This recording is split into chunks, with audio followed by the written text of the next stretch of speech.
നമസ്കാരം. ഭാരത് ലൈവിലേക്ക് സ്വാഗതം.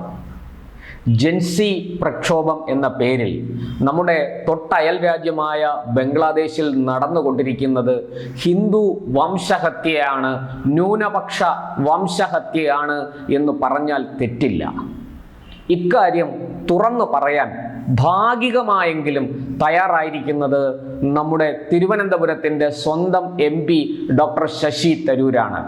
നമുക്കറിയാം, അദ്ദേഹം UN-ൽ ഉന്നത സ്ഥാനം വഹിച്ചിരുന്ന ആളാണ്. ലോക രാഷ്ട്രത്തലവന്മാരുമായിട്ട് ഇപ്പോഴും മികച്ച ബന്ധം തുടരുന്ന ഒരു നയതന്ത്ര വിദഗ്ധൻ കൂടിയാണ് ഡോക്ടർ ശശി തരൂർ.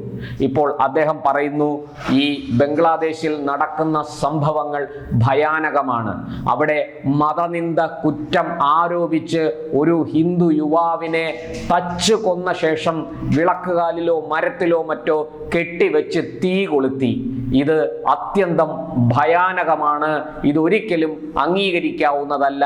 അവിടെ നടന്നുകൊണ്ടിരിക്കുന്നത് എന്താണെന്ന് എല്ലാവർക്കും മനസ്സിലാകും. വളരെ കൃത്യമായ വേട്ടയാണ് അവിടെ നടന്നുകൊണ്ടിരിക്കുന്നത് എന്നാണ് തരൂർ പറയുന്നത്. ഞാൻ തരൂരിൻ്റെ തന്നെ വാക്കുകളിലേക്ക് വരാം. ഇക്കാര്യത്തിൽ മറ്റൊരു പ്രമുഖ ആക്ടിവിസ്റ്റ് കൂടിയായ ആനന്ദ് രംഗനാഥനും പ്രതികരിച്ചിട്ടുണ്ട്. അതിലേക്കും ഞാൻ വരാം. ആദ്യം തരൂരിൻ്റെ വാക്കുകളിലേക്ക്. തരൂർ X-ലാണ് ഇത് പോസ്റ്റ് ചെയ്തത്. ഞാൻ ഈ തരൂരിൻ്റെ വാക്കുകൾ ആദ്യം പറയാം.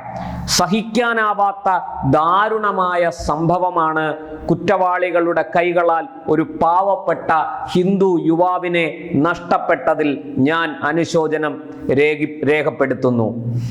അതായത് സഹിക്കാനാവാത്ത ദാരുണമായ സംഭവം, ഈ യുവാവിൻ്റെ മരണത്തിൽ അല്ലെങ്കിൽ ആ കൊലപാതകത്തിൽ അദ്ദേഹത്തിൻ്റെ ആദ്യത്തെ വരി തന്നെ ശ്രദ്ധിക്കുക.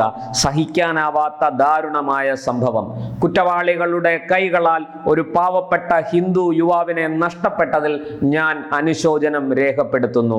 കൊലപാതകികളെ ശിക്ഷിക്കാൻ അവർ എന്താണ് ചെയ്യുന്നത്? ബംഗ്ലാദേശ് സർക്കാരിനോടുള്ള ചോദ്യമാണത്.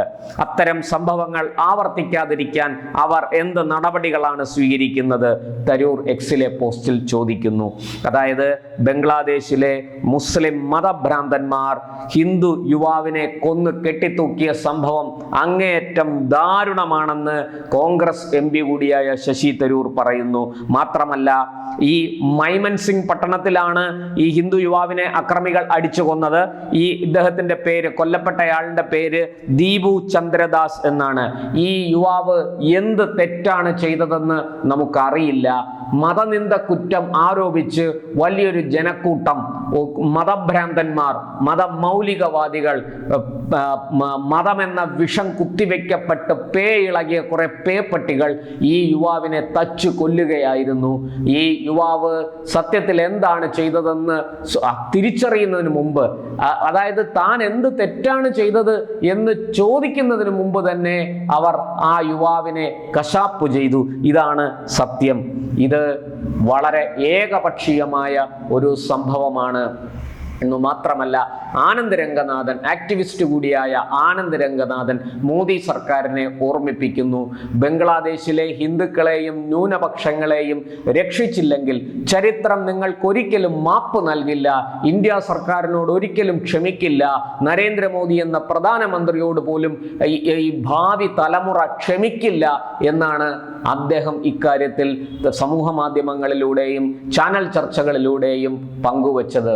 വലിയ ആശങ്ക അദ്ദേഹവും രേഖപ്പെടുത്തുന്നു. ഇത് ഈ ബംഗ്ലാദേശിൽ ഇപ്പമുണ്ടായ സംഭവം, അവിടെ ഒരു ഈ ജൻസി പ്രക്ഷോഭത്തിന് നേതൃത്വം നൽകിയ ഒരു വ്യക്തി, ഷെരീഫ് ഉസ്മാൻ ഹാദി എന്ന ചെറുപ്പക്കാരൻ വെടിയേറ്റു മരിച്ചു. അജ്ഞാതരുടെ കൈകളാലാണ് വെടിയേറ്റത്.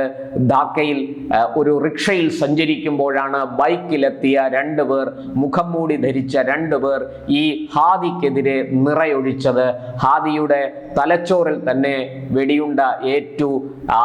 ഗുരുതരമായി പരിക്കേറ്റ ഹാദിയെ വളരെ വേഗത്തിൽ സിംഗപ്പൂരിലെ ആശുപത്രിയിലേക്ക് മാറ്റുകയും വിദഗ്ധ ചികിത്സ നൽകുകയും ചെയ്തെങ്കിലും ജീവൻ രക്ഷിക്കാൻ കഴിഞ്ഞില്ല. ഈ വ്യക്തി കടുത്ത ഇന്ത്യ വിരുദ്ധ പ്രസ്താവനകളിലൂടെയും ഇന്ത്യ വെറുപ്പ് പടർത്തുന്നതിലൂടെയും ശ്രദ്ധേയനായ മനുഷ്യനാണ്. ഈ കൊല്ലപ്പെടുന്നതിന് ഏതാനും ദിവസങ്ങൾക്ക് മുമ്പ് ഈ വടക്ക് കിഴക്കൻ സംസ്ഥാനങ്ങളായ 7 സഹോദരിമാർ, അതായത് ആസാം തുടങ്ങി അരുണാചൽ, മേഘാലയ, നാഗാലാൻഡ്, മിസോറാം അങ്ങനെയൊക്കെ ഉള്ള 7 സംസ്ഥാനങ്ങളെ അടർത്തിയെടുത്തുകൊണ്ട് ബംഗ്ലാദേശിനൊപ്പം ചേർത്തുകൊണ്ട് ഒരു ഗ്രേറ്റർ ബംഗ്ലാദേശ് എന്ന ഭൂപടം പ്രസിദ്ധീകരിച്ച് അത് തൻ്റെ സോഷ്യൽ മീഡിയയിലൂടെ പങ്കുവച്ചയാളാണ്.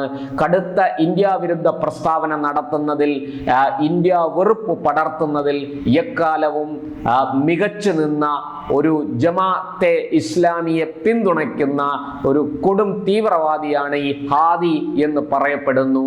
ഈ ഹാദിയെ സംബന്ധിച്ച് വരാൻ പോകുന്ന തിരഞ്ഞെടുപ്പിൽ സ്വതന്ത്ര സ്ഥാനാർത്ഥിയായിട്ട് മത്സരിക്കാൻ തയ്യാറെടുത്ത് നിന്നയാളാണ്. മുഹമ്മദ് യൂനസ് സർക്കാർ ഈ ഹാദിയുടെ മൃതദേഹം ധാക്കയിൽ എത്തിച്ച് സംസ്കരിക്കാൻ വേണ്ട നടപടികളൊക്കെ സ്വീകരിച്ചു. അതിനോടൊപ്പം വലിയ ദുഃഖാചരണം, രാജ്യം മുഴുവനും ദുഃഖാചരണം പ്രഖ്യാപിച്ചു. ഇങ്ങനെയൊക്കെയാണ് ഈ കനലിലേക്ക് ഇന്ധനമൊഴിച്ചത് ആളിക്കത്തിക്കാൻ മുഹമ്മദ് യൂനസിന്റെ നേതൃത്വത്തിലുള്ള ഇടക്കാല സർക്കാർ ശ്രമിച്ചത്.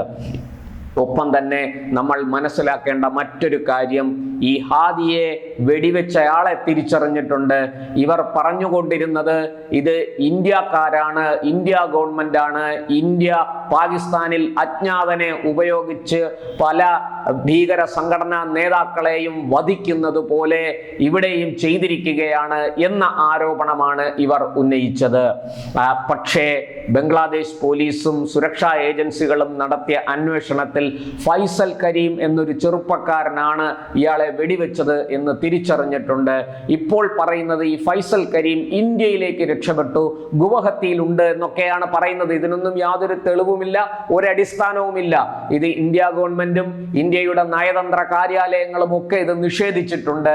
അങ്ങനെ ഒരു സംഭവമേ ഉണ്ടായിട്ടില്ല എന്നാണ് ഇന്ത്യ ഗവൺമെന്റ് വ്യക്തമാക്കുന്നത്. എന്തായാലും ശരി, ഈ ഫൈസൽ കരീമുമായി ബന്ധപ്പെട്ട അന്വേഷണം മുന്നോട്ട് പോകുമ്പോൾ ഈ ഹാത്മിയുടെ കൊലയാളികളെ വളരെ കൃത്യമായിട്ട് കണ്ടെത്താൻ സാധിച്ചിട്ടുണ്ട് എന്നാണ്. പക്ഷേ അറസ്റ്റുകൾ നടന്നിട്ടില്ല. അതായത് കൊലയാളിയുടെ അറസ്റ്റ് നടന്നിട്ടില്ല. ഏതാണ്ട് 9 പേർ കസ്റ്റഡിയിലുണ്ട്. അവരെ വിശദമായിട്ട് ചോദ്യം ചെയ്യുന്നു. സ്ത്രീകളടക്കമുള്ളവർ പോലീസിന്റെ നിരീക്ഷണത്തിലാണ്. ഈ ഹാദിയെ കൊലപ്പെടുത്തിയ ശേഷം ഈ ഫൈസൽ കരീം രക്ഷപ്പെട്ടത് ഇന്ത്യയിലേക്കാണ് എന്ന് ഇവർ ആരോപിക്കുമ്പോഴും ഈ ആളെ രക്ഷപ്പെടാൻ സഹായിച്ചു എന്ന് പറയുന്ന 20ഓളം പേരെ തിരിച്ചറിഞ്ഞിട്ടുണ്ട്. അവരെ ചോദ്യം ചെയ്തു വരുന്നു. ഒപ്പം തന്നെ ഈ ഫൈസൽ കരീമുമായി ബന്ധപ്പെട്ട് ഈ കൊലപാതകം നടത്താൻ ആസൂത്രണം ചെയ്തത് ഒരു മുൻ കൗൺസിലറാണ് എന്നും കണ്ടെത്തിയിട്ടുണ്ട്. ഇത്രയൊക്കെ കാര്യങ്ങൾ പോലീസ് കണ്ടെത്തിയിട്ടും ഈ ബംഗ്ലാദേശിലെ ജൻസി പ്രക്ഷോഭം എന്ന പേരിൽ അരങ്ങേറുന്ന ഹിന്ദു വിരുദ്ധ കലാപം, ഹിന്ദു വംശഹത്യ, അവിടെ ആരോപിക്കപ്പെടുന്നത് ഇന്ത്യക്കെതിരെയുള്ള കുറ്റങ്ങളാണ്, ഇന്ത്യയാണ് ഇതിന്റെ പുറകിലെന്ന് ആരോപിച്ച് ഈ ഹിന്ദുക്കളെ, ബംഗ്ലാദേശിലെ ഹിന്ദുക്കളെ വേട്ടയാടാനുള്ള പരിശ്രമമാണ് അവിടെ നടന്നു വരുന്നത്, മറ്റൊന്നുമല്ല. എന്തായാലും നമ്മുടെ രാജ്യത്തെ കോൺഗ്രസ് ഉൾപ്പെടെയുള്ള പ്രതിപക്ഷ കക്ഷികൾ മൗനം പാലിച്ചപ്പോൾ ശക്തമായ പ്രതികരണവുമായിട്ട് UN-ലെ ഉയർന്ന പദവി വഹിച്ചിരുന്ന ഡോക്ടർ ശശി തരൂർ തന്നെ രംഗത്ത് വന്നത് ശ്രദ്ധേയമാണ്. ശശി തരൂരിലെ മനുഷ്യത്വം അസ്തമിച്ചിട്ടില്ല എന്നുള്ളതിൻ്റെ തെളിവാണ്. കോൺഗ്രസിന് അതെന്നെ നഷ്ടപ്പെട്ടു എന്ന് വ്യക്തമാണ്. ഇനിയെങ്കിലും നമ്മുടെ ആനന്ദ് രംഗനാഥനെ പോലെയുള്ള ആക്ടിവിസ്റ്റുകളും ഈ കാര്യത്തിൽ വളരെ ശ്രദ്ധേയമായ നിലപാടുകൾ അറിയിച്ചിട്ടുണ്ട്. അതുകൊണ്ട് തന്നെ ഇന്ത്യ ഗവൺമെന്റ് ശക്തമായി ഇതിൽ ഇടപെടുകയും അവിടത്തെ ഹിന്ദുക്കളടക്കമുള്ള ന്യൂനപക്ഷങ്ങളുടെ സുരക്ഷ ബംഗ്ലാദേശിൽ ഉറപ്പുവരുത്തുകയും വേണം. ശശി തരൂർ അതിലേക്ക് വെളിച്ചം വീശുന്ന ചില കാര്യങ്ങൾ എക്സിൽ കുറിച്ചിട്ടുണ്ട്. അത് ഞാൻ ഇവിടെ വായിക്കുകയും ചെയ്തതാണ്. ആ ശശി തരൂർ ചൂണ്ടിക്കാണിച്ചതിന്റെ വെളിച്ചത്തിൽ, അതിന്റെ അടിസ്ഥാനത്തിൽ, ആനന്ദ് രംഗനാഥൻ മുന്നോട്ട് വെച്ച നിർദ്ദേശങ്ങളുടെ അടിസ്ഥാനത്തിൽ ഇന്ത്യ ഗവൺമെന്റ് ശക്തമായ നിലപാട് ഇക്കാര്യത്തിൽ എടുക്കണം. ഇല്ലെങ്കിൽ മറ്റൊരു വലിയ ദുരന്തമായിരിക്കും ബംഗ്ലാദേശിൽ അരങ്ങേറുക. അതിന്റെ പ്രത്യാഘാതം നമ്മുടെ ഈ അതിർത്തി സംസ്ഥാനങ്ങളിലേക്കും കൂടി പടരാൻ സാധ്യതയുണ്ട്. ശക്തമായ നടപടി ഇന്ത്യ സർക്കാർ എടുക്കുക തന്നെ വേണം എന്നാണ് ഇക്കാര്യത്തിൽ പൊതുവെ ഉയരുന്ന അഭിപ്രായം.